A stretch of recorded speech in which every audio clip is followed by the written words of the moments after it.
ओम नमः शिवाय। आप सभी व्यूअर्स का पुनः स्वागत है। सभी व्यूअर्स को धन्यवाद देते हुए और 2022 की शुभकामनाएं आप लोगों को। आप लोगों का ये वर्ष मंगलमय हो, स्वस्थ रहें, प्रसन्न रहें। अब जो मैंने एक मूलांक के हिसाब से एक राशिफल तैयार किया है 2022 का, तो हर एक अंक के लिए मैंने अलग अलग थोड़ा थोड़ा संक्षेप में बताने की कोशिश की है। तो उसका अगला जो अंक बनता है वो है 7 अंक है। 7 अंक किसका? ये केतु का अंक है और उसको दूसरे रूप में ऐसे भी कहा जा सकता है, नेगेटिव शुक्र का अंक मानते हैं ये। तो इस तरह से दोनों ही तरह से आप इसको देख सकते हैं। इसके पहले मैं मूलांक 7 के बारे में बताऊं। आप लोगों को पहले ये बता दूं कि आप लोग जानेंगे कैसे आपका कि मूलांक 7 है। किसी भी माह की 7 तारीख को, 16 तारीख को या 25 तारीख को आपका जन्म हुआ है, आप मूलांक 7 के जाने जाते हैं। इस तरह से आप अपना अंक का एडिशन करके देख सकते हैं। अब इसके बारे में बताते हैं कि ये अंक जो है वो 7 अंक अगर है तो आपका क्या-क्या विशेषताएँ हैं, और फिर उससे रिलेट करके मैं इस वर्ष का प्रोजेक्शन आपको आगे बताने वाली हूँ। थोड़े से अलग-अलग खंडों में ये मैं बाँट के रखती हूँ। पहले बता देती हूँ कि इनकी क्या विशेषताएँ हैं। वैसे इसका मैं और एक लंबा वीडियो बनाऊँगी अलग-अलग हर एक के लिए। इसमें 2 लाइन है केवल। यह केतु का अंक है। केतु जो है वो क्या है, परिवर्तन दर्शाता है। जीवन में किसी भी तरह का परिवर्तन हो वो केतु से मिला के देखा जाता है। अब वो परिवर्तन ये निर्भर करता है कि इस समय आपकी परिस्थितियाँ कैसी हैं। अगर अच्छा परिवर्तन भी हो सकता है, हमेशा ऐसा नहीं कि केतु खराब जगह ही ले जाते हैं। तो इसलिए ये अंक परिवर्तन का अंक है। ये या तो आपको ऊँचाइयों पर मतलब ऊँचाइयों तक पहुँचा देते हैं। एक ऐसी जिसको कह सकते हैं अर्श तक, और नहीं तो फिर ये फर्श तक भी पहुंचा सकते हैं। इनमें एक विशेष बात है कि ये अर्श या फर्श की सीमाओं को देखते हैं और ये कभी भी मध्यम रास्ता नहीं अपनाते हैं। मूलांक अंक वाले वैसे तो बहुत कई मायनों में बहुत कहना चाहिए स्पेशल होते हैं, क्योंकि इनको इंट्यूशन पावर इनके पास वो जो कि इन्हें ईश्वरीय देन होती है। मतलब जन्म से ही इनको ये पावर मिली हुई होती है अगर आप 7 नंबर के हैं, और प्राकृतिक रूप से मिलती है और ये रहस्यमयी अंक माने जाते हैं। इन पे थोड़ा-सा नेपच्यून का भी प्रभाव होता है। नेपच्यून का वीडियो मैंने आप लोगों को बहुत दिन पहले अपलोड कर दिया है, थोड़ा देख लें तो ज़्यादा अच्छा होगा। जहाँ तक और अगर देखा जाए जोड़ के कि जीवन में इनकी क्या-क्या स्थितियाँ बनेंगी अगर आप 7 अंक के हैं, अगर आप राइटर हैं, आप मीडिया में हैं, मैनेजमेंट में हैं, आपको अपार सफलता प्राप्त होगी। अगर इन्हें सही डायरेक्शन मिल जाए, ऐसे जातक जो नंबर 7 वाले हैं, उनको सही डायरेक्शन मिल जाए तो ये अपना झंडा गाड़ देते हैं, क्योंकि इसका संबंध केतु का झंडा से भी होता है। और एक क्या है, ये बुद्धिमान भी बहुत होते हैं। इनको बहुत से क्षेत्रों में ईश्वरीय शक्तियों का ईश्वरीय शक्ति का वरदान मिला हुआ होता है। वैसे तो ये बहुत डीप थिंकर होते हैं, हर बात को बहुत दिन तक सोचते रहते हैं और अंतर्ज्ञान में फिर जो इनके आता है फिर आगे बढ़ते हैं। अगर इनको गलत डायरेक्शन मिल जाए किसी भी तरह से या गलत संगत में पड़ जाए, क्योंकि ये क्या है, राहु केतु वैसे तो देखा जाए तो ये इनके पास अपनी कोई बॉडी नहीं होती है। ये केवल एक इनका मतलब धुआं जैसा है या एक केवल छाया जैसी रहती है। तो अगर इनकी कंपनी खराब हो जाती है तो ये बहुत मतलब परेशानी भी पड़ जाते हैं। अगर नेटा चार्ट में अच्छी स्थिति में है आपकी तो अध्यात्म में ये इनकी बहुत रुचि होती है, और एक यही एक प्लैनेट ऐसे हैं जो आपको मोक्ष तक पहुंचा सकते हैं। इनमें इतनी पावर होती है। ये नंबर इनके लिए इस वर्ष का है, जो उसके हिसाब से देखें तो आपके लिए मिला के देखें तो क्या ये वर्ष जो है वो अगर इसका टोटल करते हैं 2022 का तो ये है मतलब इसको टोटल करेंगे तो 6 आएगा, क्योंकि 2 और मतलब 2022 को अगर टोटल करेंगे 6 आएगा, और लास्ट के 2 डिजिट्स अगर देखते हैं तो उसका अंक आएगा 4, जो कि राहु का अंक है। मतलब मूलांक उसको ऐसे कह सकते हैं 4, और जो यहाँ का मूलांक है 4 और भाग्यांक है इसके 6, और 3 बार जो है वो 2 रिपीट हुआ है। ये चंद्रमा का नंबर है, तो इस तरह से चंद्रमा भी इस वर्ष के लिए कहीं न कहीं इसका भी बहुत इम्पोर्टेंट रोल है इस वर्ष में।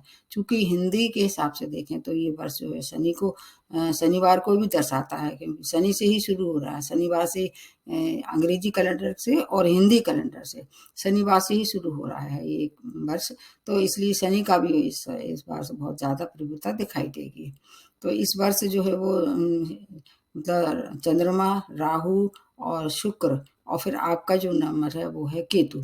इस तरह से ये नंबर से मिला के अगर देखें तो आपको इस वर्ष क्या-क्या फ़ायदे होंगे, क्या-क्या थोड़ा-सा सावधानी रखनी पड़ेगी, उनका ध्यान रखना पड़ेगा। ये वर्ष वैसे आपके लिए बहुत ज़्यादा अनुकूल नहीं है, मतलब ऐसे कह सकते हैं कंट्रास्ट नंबर रहने वाला है। आपको कुछ चीज़ों का पूरे वर्ष भर ध्यान रखना होगा। जैसे एक तो आपको अकेलेपन से बचना होगा, अकेलापन नहीं आना चाहिए। जितना हो सके अपने आस-पास अपने मित्रों के, अपने परिवारजन या जो जिनको आप पसंद करते हैं, उनके साथ रहें, नहीं तो आपको हो सकता है कि डिप्रेशन का सामना करना पड़े। डिप्रेशन बहुत खराब होता है, उससे बचना चाहिए। क्रोध पे भी नियंत्रण करना चाहिए, लेकिन एक बात आपके लिए उन सब लोगों के लिए अच्छी है, अगर आपकी आयु 34 वर्ष से ज़्यादा हो गई है, फिर ये आपको ज़्यादा प्रभावित नहीं करेगा। जो मैंने बताया नेगेटिव पॉइंट, इसलिए इसका भी आपको ध्यान रखना पड़ेगा, अन्यथा थोड़ी-सी परेशानी हो सकती है। प्रत्येक क्षेत्र में आपको क्या-क्या फ़ायदे, क्या-क्या सावधानी रखनी होगी, उसके हिसाब से बता देते हैं। हेल्थ के हिसाब से देखें, तो यह वर्ष थोड़ा-सा प्रतिकूल वर्ष है। यदि आप गैस से रिलेटेड प्रॉब्लम है आपको, या आपको स्ट्रेस है किसी भी तरह से, जैसे बीपी है या हार्ट से संबंधित कोई प्रॉब्लम है, हो सकता है इस समय आपको सर्जरी या इस तरह से किसी प्रोसेस से गुजरना पड़े। इसलिए आपको सावधानी रखनी चाहिए। अगर कोई सीरियस बात है तो उसको तुरंत उसको इग्नोर ना करके और उसका चेकअप कराना चाहिए। आपको इस समय इस वर्ष में फिज़िकल और इमोशनल दोनों तरह से, मतलब मेंटल और फिज़िकल दोनों तरह से हेल्थ का विशेष ध्यान रखना चाहिए।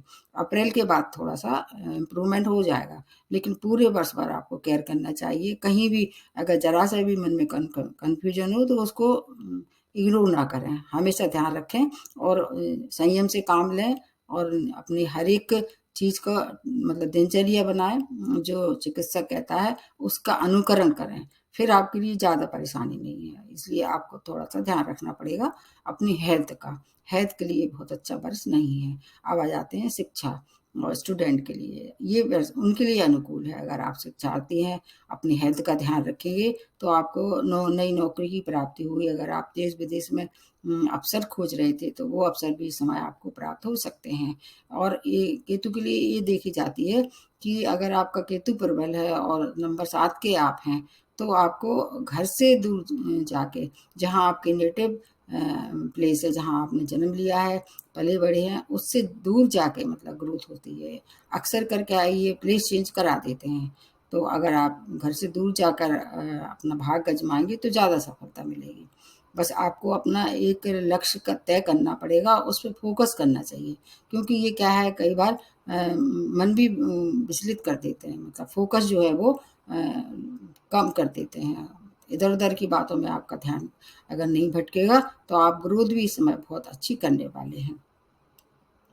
और अगर कोई कॉम्पिटिशन फेस कर रहे थे, और विशेष तौर से ऐसे कॉम्पिटिशन जो कि आपके एडमिनिस्ट्रेटिव से सिविल सर्विस है या मेडिकल फील्ड है, इसमें आप भाग आज़मा रहे थे, क्योंकि केतु के लिए ऐसा भी जाना जाता है। मेडिकल में भी इनकी अच्छी पकड़ है, केमिकल अ, उसमें आप कहीं अपनी भाग आज़मा रहे थे, तो ये इसमें सफलता मिलना तय है। मतलब कॉम्पिटिशन में सफलता मिलना तय है, बस आपको फ़ोकस नहीं डगमगाना है, इतना ध्यान रखना है। जहाँ तक है, और करियर के हिसाब से देखा जाए, अगर आप पहले से ही कहीं सेटअप हैं, अपना करियर आप जमाए बैठे हैं, तो व्यापारियों के लिए अपार सफलता है। व्यापारियों के लिए बहुत ही अच्छा समय है।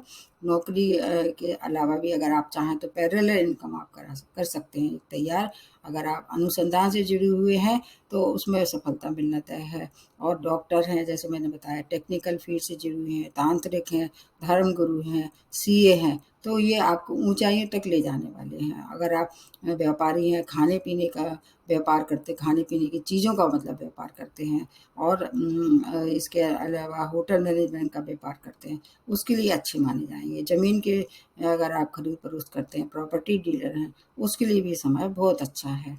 बस आपको थोड़ा-सा कन्फ्यूज़न से हमेशा बच रहना है। जो भी निर्णय करें, सोच समझ के करें और पूरी देखभाल करके करें। अन्यथा क्या है, राहु केतु ये छाया ग्रह हैं, भ्रमित करते रहते हैं, लेकिन केतु फिर भी इतना खराब नहीं है। केतु थोड़ा-सा आपको जो है वो भटकाव देते हैं, लेकिन फिर अगर आप अपना बुद्धि विवेक से काम लेते हैं तो ये आपको सही ट्रैक पे भी ला देते हैं। जैसे मैंने बताया, अगर सही गाइडेंस मिल जाए तो ये अपना झंडा गाड़ते हैं, ऊँचाइयों तक पहुँचते हैं। इसलिए आपके लिए करियर के लिए भी अच्छा है, शिक्षा के लिए। अब आ जाते हैं आपकी पारिवारिक रिश्ते। कैसे होंगे, आपको बेहतर बनाना पड़ेगा। ये भी देखा जाता है कि राहु केतु अगर अपने पे आ जाते हैं तो ये पारिवारिक रिश्तों से भी थोड़ा अनबन कर देते हैं। विशेष तौर से आपका जीवन साथी है, उससे बना के रखना पड़ेगा, सामंजस्य बनाना ज़रूरी।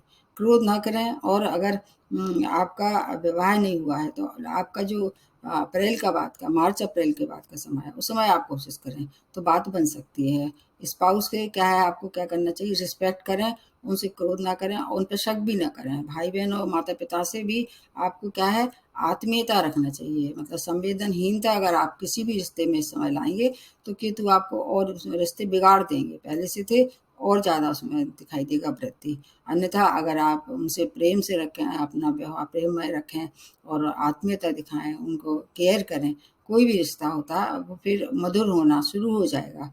और मित्रों से अगर आप बहुत दिनों से नहीं मिल पा रहे थे, उनसे भी संबंध अब सुधर जाएँगे। आप ना अगर आप किसी से प्रेम करते हैं और अभी तक आपने इज़हार नहीं किया था, तो मुक्त होके अपनी खुली भावना को व्यक्त करें।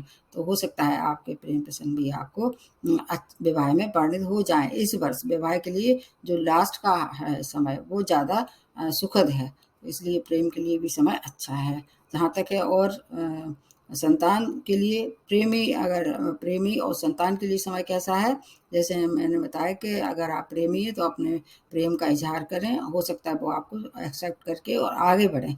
उनसे आपको आपको क्या है कि दूर से मतलब अपने मन में सोच के आप सोचें कि वो समझ जाएँगे, ऐसा नहीं होगा। आपको निकटता बनानी पड़ेगी एक सीमा में रह के, और फिर उसके बाद अपना जो है वो पक्ष रखना पड़ेगा। फिर आपको निश्चित रूप से वो एप्रिसिएशन मिलेगा। संतान के लिए समय बहुत ही अच्छा है। अगर आपकी संतान ऐसी होती कि वो करियर उनका बनने वाला था, या वो कोई कॉम्पिटिशन फेस कर रहे थे, या देश-विदेश के लिए वो जाना चाह रहे थे हायर एजुकेशन के लिए, शुभ समाचारों की झड़ी लगा देगी। तो संतान के लिए ये समाचार आपको पूरे वर्ष भर मिलते रहेंगे।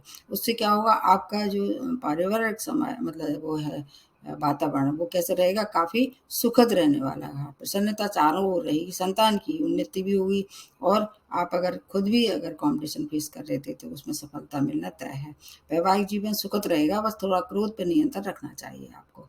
इसलिए आपको थोड़ा-सा अगर कंट्रोल करेंगे तो ये कंट्रास्ट जो समय है वो भी 1 साल का है। पूरा वर्ष मैंने ये बताया, आप इस बात को बिल्कुल 100% मान के चलो। कोई भी वर्ष जो है वो किसी भी अंक वालों के लिए पूरी तरह से ना तो अच्छा ही होता है, ना खराब। कुछ विशेष समय ऐसे होते हैं जब परिस्थितियाँ आपके प्रतिकूल होती जाती हैं, उन समय आपको ध्यान ज़्यादा रखना पड़ेगा।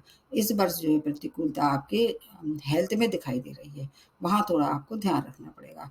बाकी कुछ इतनी ज़्यादा घबराने की आवश्यकता नहीं है, क्योंकि इस वर्ष जो है वो आप धन भी बहुत कमाएँगे। आर्थिक स्थिति काफ़ी सुदृढ़ रहने वाली है, भूमि, वाहन का भी सौदा कर सकते हैं, उसका भी सुख से अगर वंचित थे, वो भी सुख मिलेगा। विशेष तौर से जुलाई के बाद अगर आप व्यापारी हैं, तो धन भी बहुत कमाएँगे, और अगर बड़ा निवेश करना चाह रहे थे कहीं, तो थोड़ा-सा किसी से सलाह ले लें। आपको नए-नए आमदनी के स्रोत मिलेंगे, और आप चाहें तो ये वर्ष परिवर्तन का वर्ष है, और वो भी अगर सोच समझ के अगर आप विवेक से काम लेंगे तो परिवर्तन कैसे होंगे, पॉजिटिव होंगे। आपके लिए ये समय बहुत अच्छा है। उसका थोड़ा-सा अगर ध्यान रखें तो हर चीज़ में आपको अच्छी सफलता मिलने वाली है। आपको एक और हम रेमेडी बताते हैं। आपके लिए अगर कोई जैसे मान लीजिए घर लेना है, या कुछ नए काम की शुरुआत करना है, तो साउथ ईस्ट डायरेक्शन आपके लिए अच्छा रहने वाला है। और कलर की दृष्टि से देखें तो आपको ग्रीन कलर पूरे वर्ष भर ज़्यादा यूज़ करना है, किसी भी तरह से आप कर सकते हैं। और जहाँ तक लकी डे के हिसाब से देखें तो आपको लकी डे बुध है, शनि है, मंगल है। ये जो है ये समय जो है मतलब दिन का अगर चाहें तो अगर आपके बस में है, पर ऐसा नहीं है सब दिन भगवान के होते हैं। आपको अगर कोई विशेष काम करना है, ईश्वर का नाम लेके आप इसको कर सकते हैं प्रारंभ। और फिर भी अगर कोई समस्या है तो आपके घर में जो आपकी जो बुआ हैं, मौसी हैं, चाची हैं, उनको उपहार दें पूरे वर्ष भर। और ये भी कहा जाता है केतु के लिए कि केतु क्या है, ये एक ऐसे छाया ग्रह हैं जो बहुत जल्दी प्रसन्न हो जाते हैं। तो आपके नेटल चार्ट में अगर इनकी कहीं अशुभता दिखाई दे रही है तो आपको थोड़ा मेडिटेशन ज़रूर करना चाहिए। अगर आप अध्यात्म में रुचि नहीं भी रखते हो तो इस बार थोड़ा-सा मेडिटेशन मतलब आप ज़्यादा नहीं करें, आप 10 मिनट, 15 मिनट जितना भी आप चाहें कि आप घर में कर सकते हैं, घर में जाएँ नहीं, मेडिटेशन सेंटर पे भी जा सकते हैं, मंदिर में भी जा सकते हैं। अगर आप मेडिटेशन करेंगी तो आपकी जो इंट्यूशन पावर जो आपको कुदरत ने दी है, उसमें ग्रोथ होगी। इससे आपको क्या समाज का कल्याण करेंगे आप। किसी को अगर किसी की हेल्प कर देते हैं, तो इससे बड़ा कोई भी पुण्य नहीं होता है। तो आज मैं केवल इतना बता रही हूँ कि आपको घबराने की आवश्यकता नहीं है। जो भी काम करें थोड़ी गंभीरता से करें और किसी से सलाह लेके, फिर आपका ये पूरा वर्ष बहुत सुखद जाने वाला है। आज के लिए इतना ही, नमस्ते और धन्यवाद।